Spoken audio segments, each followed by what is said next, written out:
Welcome back to the Elevated Podcast. I'm your host, Nicky Gathrite, and I'm here with Grant Ellis. What's up, y'all, man? It's a pleasure to be here, dog. I'm happy to have you. As we always do, not only do we want to elevate in here, we want to elevate in here. So Grant played college basketball, still hoops to this day, giving people work, as you guys seen in reality games. Get buckets.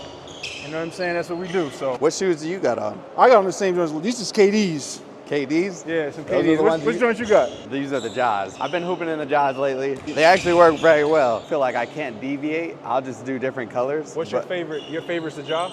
Right now, yeah. I was using the GT Hustles for a minute, and I was like loving those, but then I tried the Jaws once, and then I think I'm about to switch over to the Shades, the Shea Butters. Oh yeah, those did just come out. I haven't tried those yet though. Yeah, they fire. When did you first start hooping? I started hooping in like the 6th grade. I played everything growing up. I boxed for 7 years. I played basketball, baseball, football, skateboarded. We moved to Newark, and that's when I really got tested and like playing outside in the park. And I started taking it serious in like the 7th grade. I played for the New Jersey Players, so I made the team. sick. High school, freshman, I started varsity, and then I transferred to St. Benedict's, and we was the number 2 team in the country, and that's when things really took off. I have a pretty good athletic background, but competition is what drives me. And that's the biggest thing of why we wanted to do the reality games in the first place. Like, I'm a big competitor, and I know a lot of people in reality TV have other skill sets outside of just, hey, can I get this girl? Like, people want to compete. People want to build a team, build camaraderie. So that's why we wanted to do this. And obviously I reached out to you because you were the Bachelor and we needed somebody that is athletic. I saw you at the league. Where'd you play in college? I went to Iona, then I went to an HBCU for a year. How do you warm up? So I do 10 shots. I try to make 10, nothing but net. If it hit the rim, it don't count. So I try to do 10 makes. I step out, 10 mid-range, and then 10 threes. I gotta get warm. Oh. Yo, you got game, bro. I ain't gonna lie, bro. We had the league. He led the league in assists. What was it, assists, steals? And steals, yeah. Yeah, so, hey, if you pick me up this year, you know we're gonna take over. Oh yeah, definitely.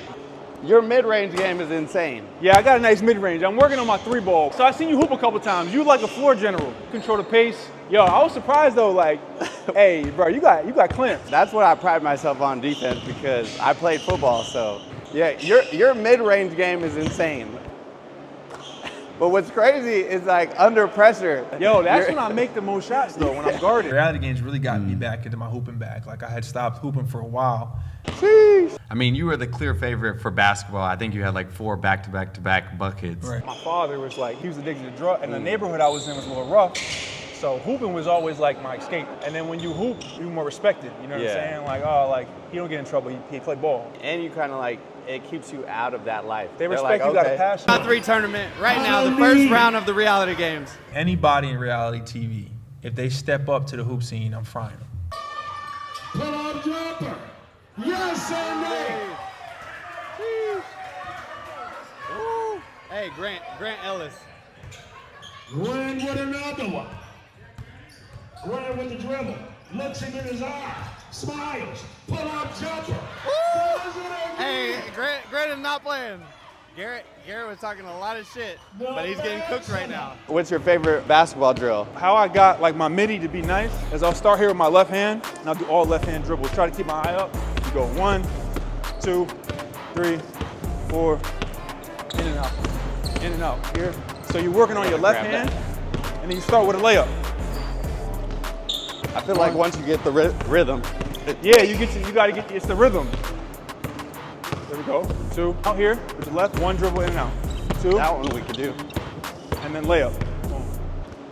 Where did you play overseas? I played in DR. I had a short stint in Spain, and I did a stint in Puerto Rico. Most of my time I was in DR. What was your deciding factor to come back? I went up for a dunk, and I cut my elbow on the base, on the rim. Oh, shit. And they didn't clean it out properly. I ended up getting MRSA. So after that, I was like, and then I became the Bachelor after that. Did you sign up to be the Bachelor, or did they hit you up? My mom signed me up. I was in a 7-year relationship. We broke up, and I came back home, and then I was just focused on my business, and then she signed me up. She didn't tell you that? Nah, she just called me, and I wasn't gonna do it, because I'm like, I never watched reality TV before. I never like was interested in it, but I was like, you know what? You only live once. So I went on Gen Trans season. It's nice to meet you. My name is Grant. And make all these guys so jealous. Cause at the end of this show, we'll change your name to Mrs. Ellis. And then they asked me to do Bachelor. I was like, yo, might as well. And I saw on The Bachelor you had them play basketball, didn't you? Yeah, we played ball night one. We're having some fun playing basketball with kids. One of the girls, she could hoop though. They try to cater to like my talents or whatever. They kind of get they got girls in finance. I've been in finance for 6 years, so that's awesome. My fundamental. That's like my life's work. And the first couple years of trading is really, really hard. And I neglected my relationship. I lost everything, bro. I had a little bit of savings come from overseas, but I didn't tell her like, yo, I got this much in my bank account, because I felt I was like ashamed. You know what I'm saying? Came home overseas. She wanted me to, just do a regular job, and I was like, all right, let me try to do this personal training shit. I was so in love, bro. I was gonna give it up for her. For me, I couldn't do it. I did security. I tried doing security too. Like I ended up moving out. We just broke up. If I gave it up for her, that would have been the biggest mistake of my life. How long were you broken up before you got on there? Like, were you hurt from that 7-year relationship? No, I was broken up for a year. I actually was celibate for a whole year, and I didn't even want to see nobody. Have you guys talked since? Like, did you ever talk after that? She had reached out to me when the show started airing, but then we didn't talk, bro. We haven't spoken, but like I wish her the best. Do you have a specific type? I think as I age, like as I get more mature, they gotta have a relationship with God. Looks wise, I don't really like. Yeah. If you look good, you look good. You know what I'm saying? If you can go back, obviously, watching it after, if you could go back and like, let's say, even from the first round, is there anybody that you would have wished that you had more time with? My favorite moment was night one. He's here to find his wife, his soulmate, his best friend, his everything. And no one else deserves to find love more than Grant.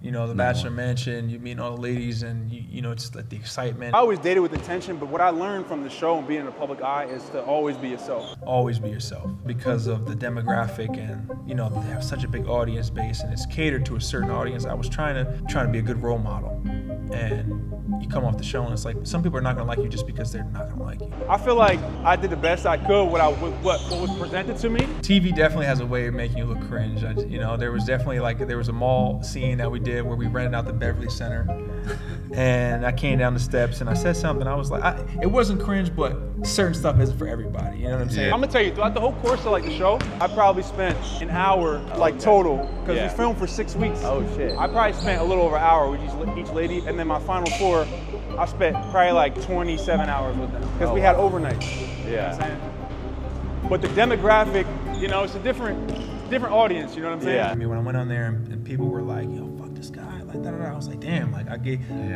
my father was just 30 years addict. He got sober. We're on the show. We connect. So I'm thinking people are gonna like the storyline, and people didn't care about that. I made some bad decisions, but you turned out you were champ.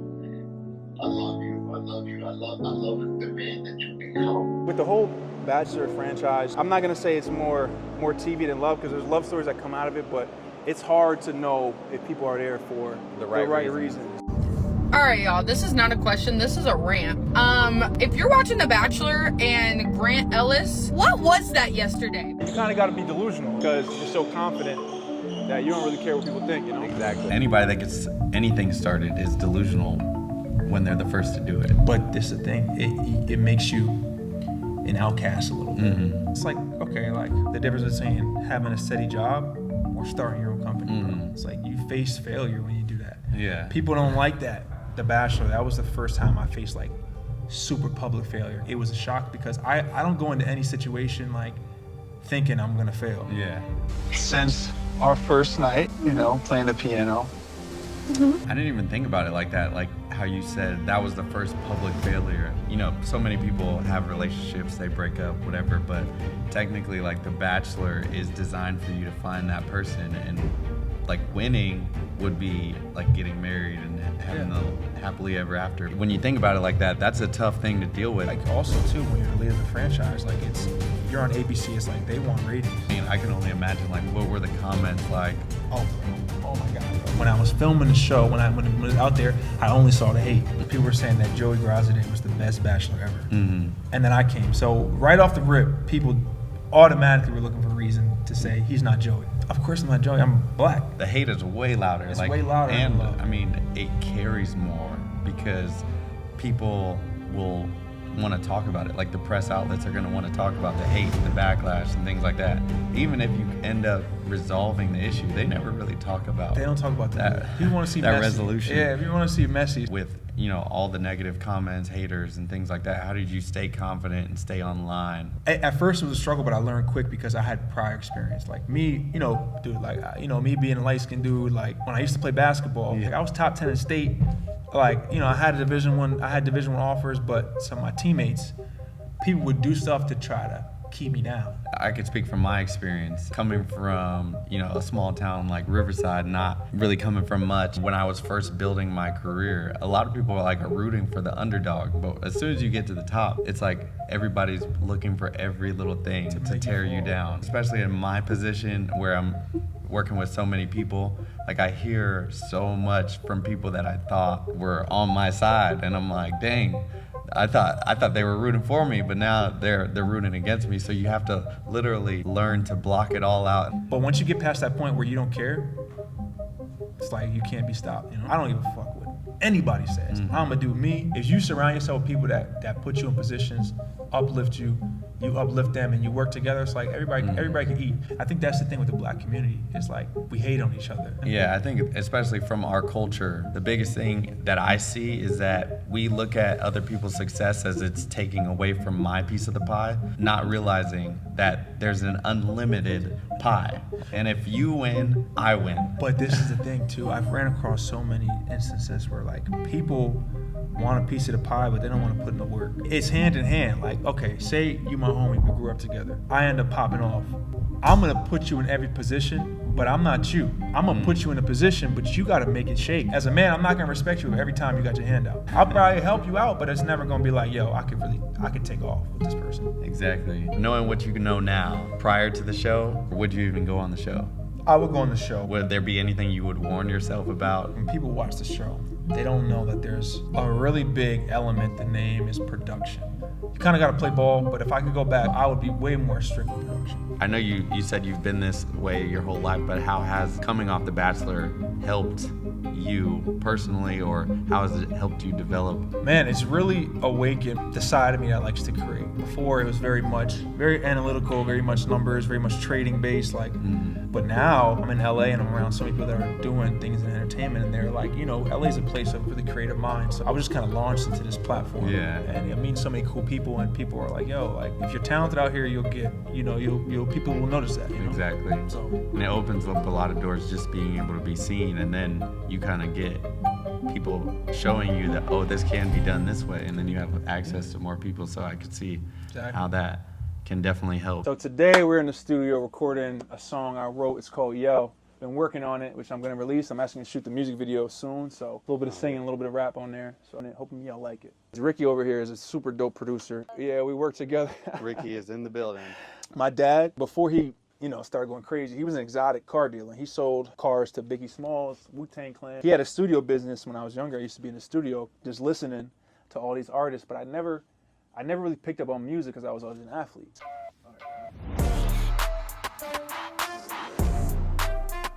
Little red wine. I didn't have a bottle opener, so. Yeah, how do you usually set your mood? Just some wine. That's like my go-to, studio. I usually drink a little bit of red wine. This will be my second one. Because the other one's out.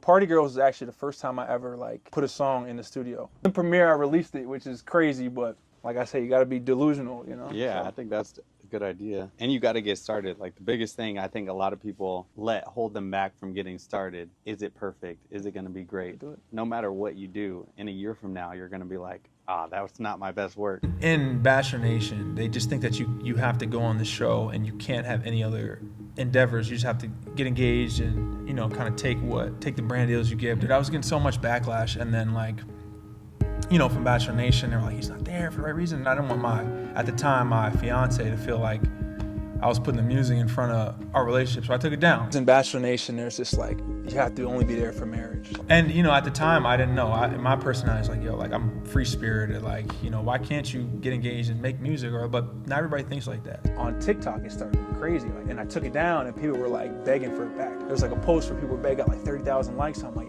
me just throw it back up there. People try to put you in a box. When you don't want to be put in a box, they try to categorize you. So Yeah, and really, what can the world expect? Like, you're supposed to do nothing after the show. it's such a big network that it's cookie cutter. Usually it's like you go on there, get engaged, like same thing. They produce, a relationship, and then you get the brand deals, and then you might go on dancing. My issue is I've always went against the grain, Yeah. So if I didn't take that down, it'll probably almost have 1 million streams on there. I didn't know this song was out, so we definitely got to listen to the song. Let's check Can we it out. play that? Let's check it out. Let's play that. During the show, so many people reached out, like, yo, we made so many memories to this song. Hey. Yeah.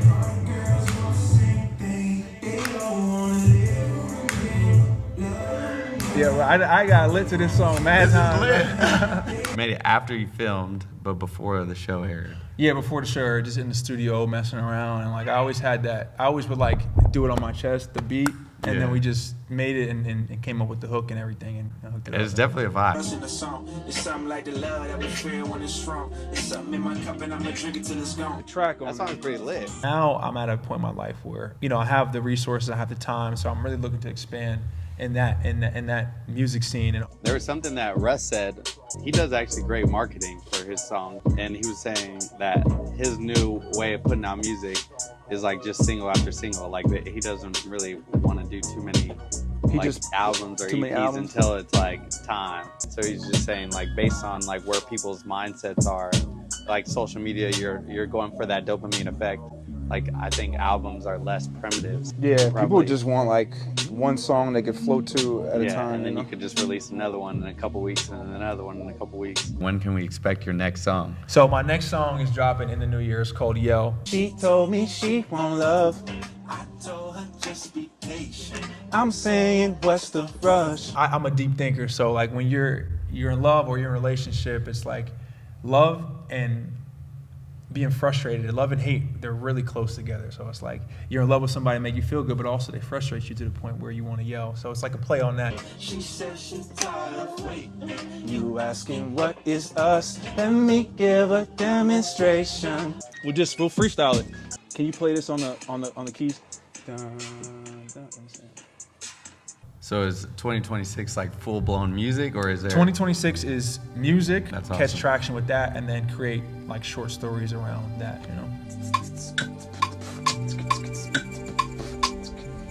It's pretty sick. Never seen a beat get created from scratch. This about to be hot, bro. Pretty lit being in the studio. It just makes me want to start making music myself. Make music, bro. Get Like, into it. Let me jump on the track real quick. Hey, get in that joint. I'm so proud of you. That's probably my most self-conscious piece. It's like think about music. I was hella self-conscious too, like, cause people be haters, bro. Like, especially with music, people like. Oh yeah, because it's like music. the most like. It's the most hated on. It's the most hated on. Like making a song, the creative process.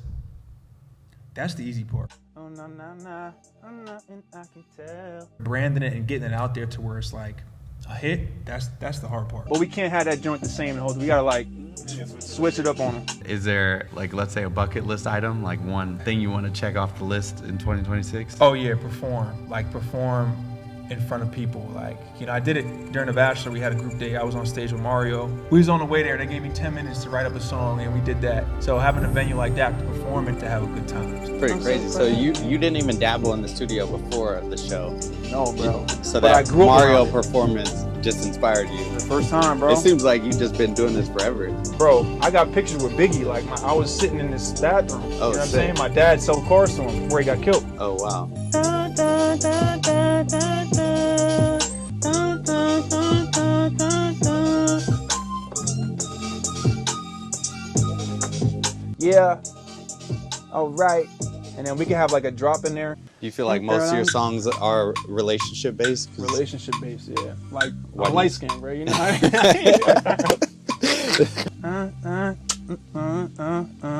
Do you think you would want to date somebody in the industry, like in the music industry? I don't know, bro. I ain't even focus on that. I want to find my person, but I'm not like forcing that. But when I do find out, I'll know. I'm gonna know, you know? And she gonna know too, because I'm gonna shoot my shot. Hey, in any relationship that I've been in, I would never care the business success or anything of my partner. As long as, like, I don't care if they wanted to paint for a living or do knitting. Like, as long as you, like, are striving to be the best, I feel like we can both have mutual respect to where our conversations are productive and interesting. Are you seeing anybody right now? Are you single? Are you looking for something? Right now, I'm really focused on my career, and like if it happens, it happens. I'm just going with the flow. The next person I want to be with, I want it to be like serious. You know what I'm saying? So what's next for you now? Like, do you plan on going on more shows? What's next? Would you go on another dating show? Man, I don't know if I would go on another dating show, but right now, like I said, I'm really focused on, you know, the music and, you know, curating my own thing, so I could be able to tell my own narrative, my own story, and it's not everybody telling me how to dress or what to do, my own personality into a project, you know? So my goal is to just be the best version of myself I can be. Whatever ceiling that is, I'm trying to hit that. Yeah, being your best self, I think the right things will find you. I'm just hyped for whatever's next, and I'm hyped to keep growing. Thanks for letting us join in on your guys' studio session. Tell people where to find you. You can find me everywhere at Ricky Belfort, Instagram, YouTube, all the things. Yeah, that was amazing, seeing behind the scenes on how you guys cook everything up. This is where we not only teach you how to elevate in here, but elevate in here and in here. Signing off, this is Nicky Gathrite, Grant Ellis, and this is the Elevated Podcast. See you next time. Only up from here. Let's do it.